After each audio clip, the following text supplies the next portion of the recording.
Bien, continuamos con los costos de producción, los costos a largo plazo.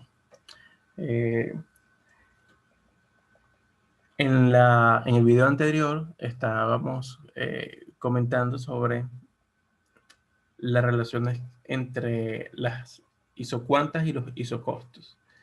En este caso, en esta lámina, vemos que tenemos en el eje de las ordenadas el stock de capital y en las abscisas tenemos las horas hombres empleadas. Tenemos nuestra isocuanta 1, 2 y 3 con las isocostos, con varias isocostos.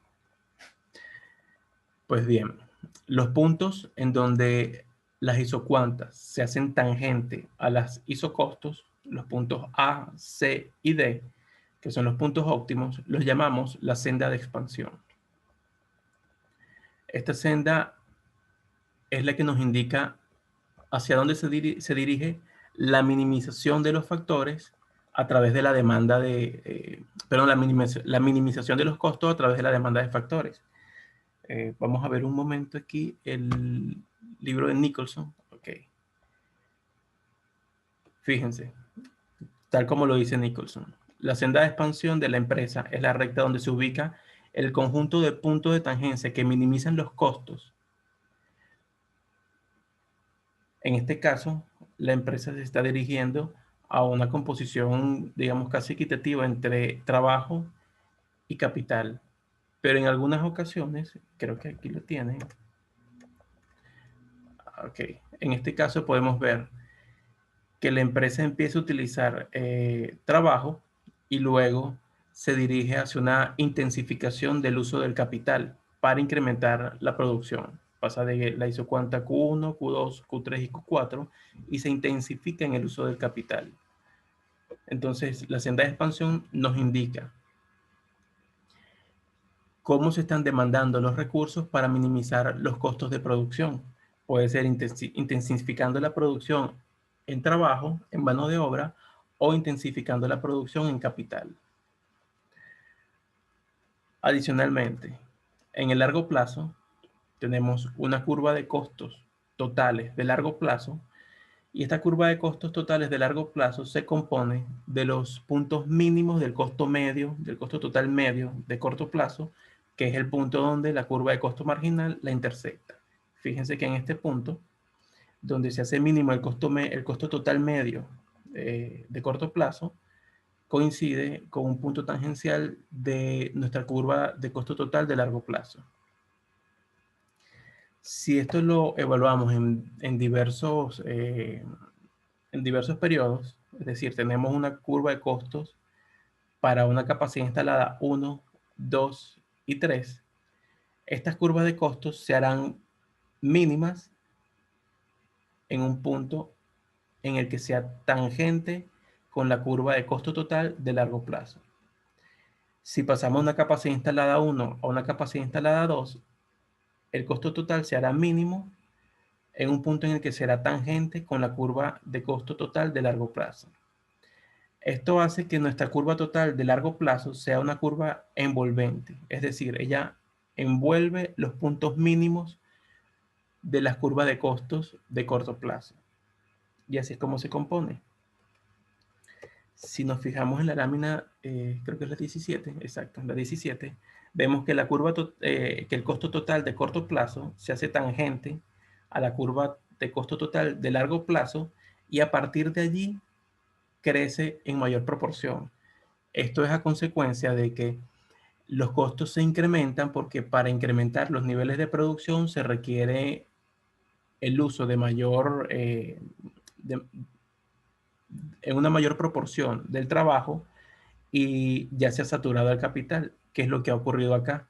Tenemos una curva, una capacidad instalada de capital fijo, y para pasar de una isocuanta Q2 a una isocuanta Q3 hemos debido incrementar el número de horas hombre utilizadas y ubicarnos en un punto E, cuando esta isocuanta se puede alcanzar en un punto D con mayor capital y reduciendo las horas hombre empleadas.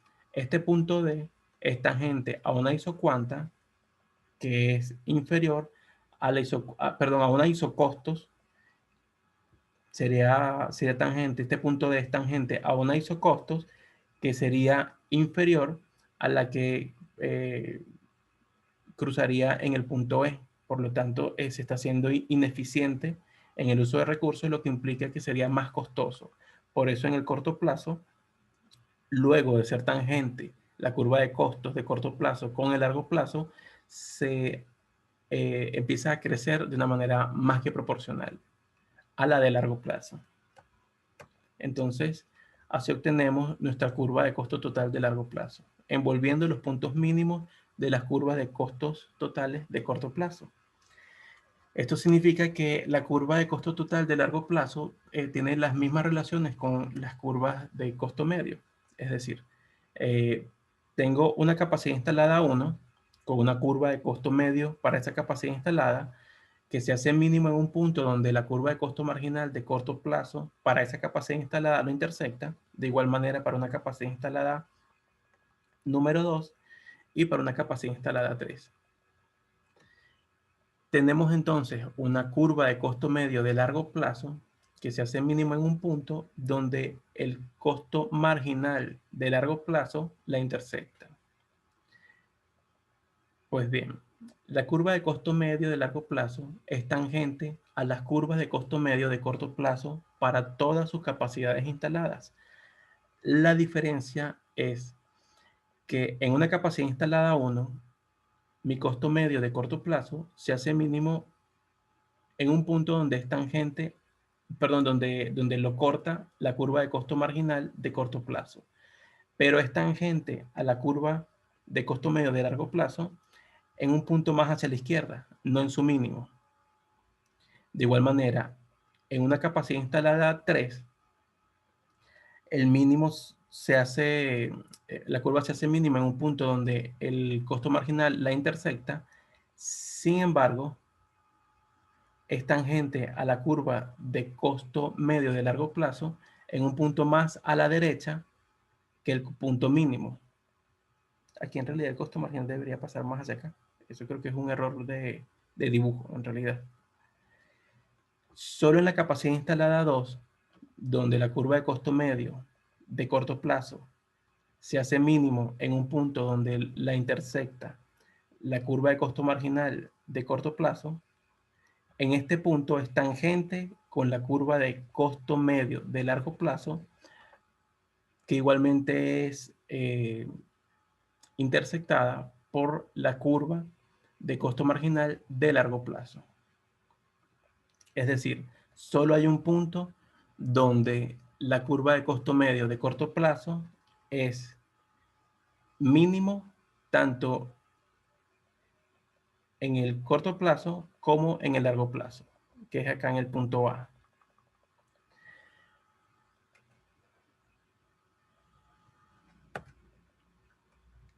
Ok, esta es la misma explicación acá. Vamos a evaluar a los rendimientos a escala. Las curvas de costos a largo plazo demuestran también rendimientos a escala. Si la curva de costo medio de largo plazo la curva es igual a la curva de costo marginal de largo plazo, significa que estamos en rendimientos constantes a escala. Es decir, la curva de costo total de largo plazo, si se dan cuenta, es un vector de 45 grados, lo que significa que los incrementos en la producción son proporcionales a los incrementos en el costo.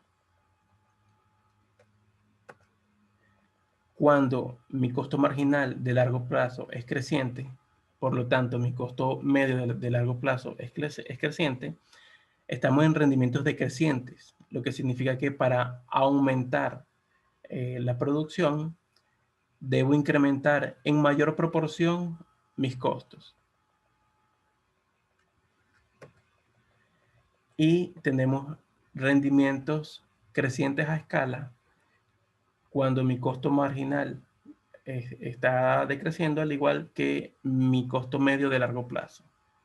Esto significa que los incrementos en la producción están acompañados por incrementos menos que proporcionales en los costos. Vamos a verlo en estas curvas. Todos los puntos hacia la izquierda, o todas las combinaciones hacia la izquierda del punto A, implican que hay una disminución en los costos medios de largo plazo. Es decir, estamos en rendimientos a escala. En el punto A, los rendimientos son constantes. Y a la derecha del punto A son decrecientes a escala, porque los incrementos en la producción van acompañados de un incremento en el costo medio de largo plazo. Solo en el punto A se consigue la eficiencia, porque estaríamos en rendimientos constantes. Minimizamos el costo medio de largo plazo y de corto plazo. Ahora veamos la relación de los costos de largo plazo con las estructuras de la industria. Si mi curva de costo medio de largo plazo es una curva decreciente y asintótica a un costo, estamos diciendo que esta industria puede tender a conducir monopolios naturales, porque los costos son decrecientes. Entonces sería más eficiente la producción por un solo oferente que la conjunción de competidores. Si mi curva de costo medio de largo plazo llega a un mínimo y es creciente, con una cota mínima, es decir, que es pequeña,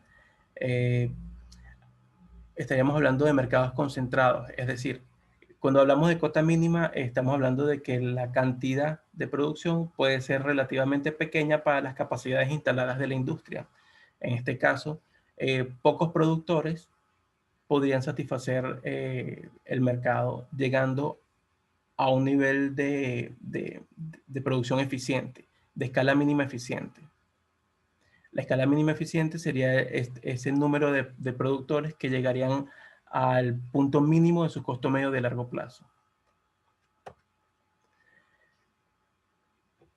Cuando tenemos costos crecientes a escala constantes o decrecientes, estamos hablando de cota mínima de producción, entonces nos conducen a industrias concentradas o menos, o digamos, industrias con más competitivas en el sentido de la concentración de ellas. Es decir, cuando hablamos de la concentración estamos hablando del número de empresas y la cuota que cada una de ellas posee en relación a la industria. Una industria puede tener 100 empresas y resulta que 3 son las que dominan ese mercado. O puede tener 20 empresas y la cuota de cada una de ellas es igual. Entonces, mercados concentrados son mercados donde hay un número de empresas pequeños que dominan la mayor cantidad del mercado. Fíjense que las estructuras del mercado pueden estar determinadas por el comportamiento de la curva de costo medio de largo plazo. Dijimos que costos medios de largo plazo descendientes tienden a los monopolios. Costos medios de largo plazo que tienen un mínimo con una cota mínima de producción tenderán a mercados concentrados. Si los costos son constantes o crecientes, tenderán a industrias un poco más competitivas. Eso es todo desde el punto de vista teórico. Luego veremos algunos videos con algunos ejercicios prácticos.